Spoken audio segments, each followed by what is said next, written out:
welcome back to Finally Revealed.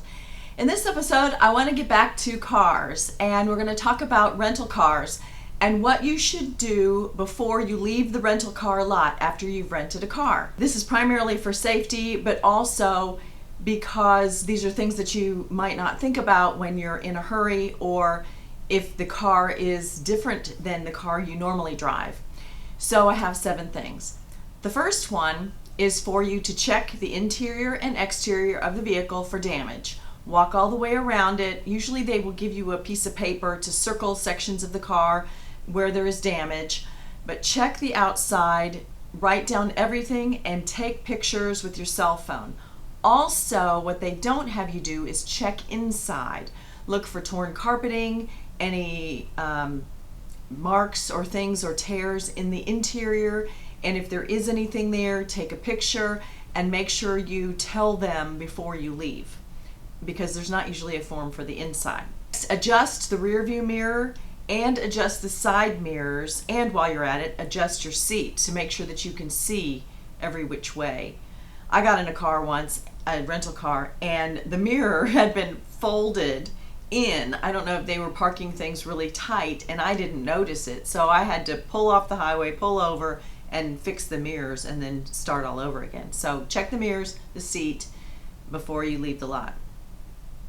The next thing is, if you are not familiar with the area and your maps or a GPS that's either built into the car or you're using your phone, you want to go ahead and connect the Bluetooth.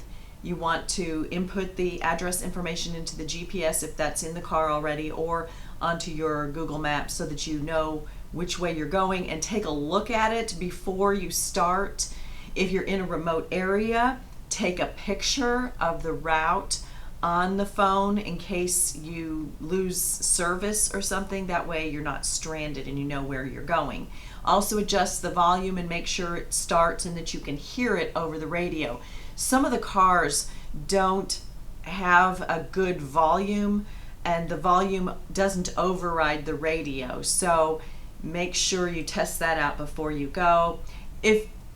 Other than that, if you know which way you're going and you don't need any directions but you're going to listen to the radio, go ahead and find the station that you want before you leave the lot. That way you're not fumbling around, and especially if it's dark outside, you're not fumbling around trying to see things inside the interior of the car while you're driving, because it's unfamiliar to you.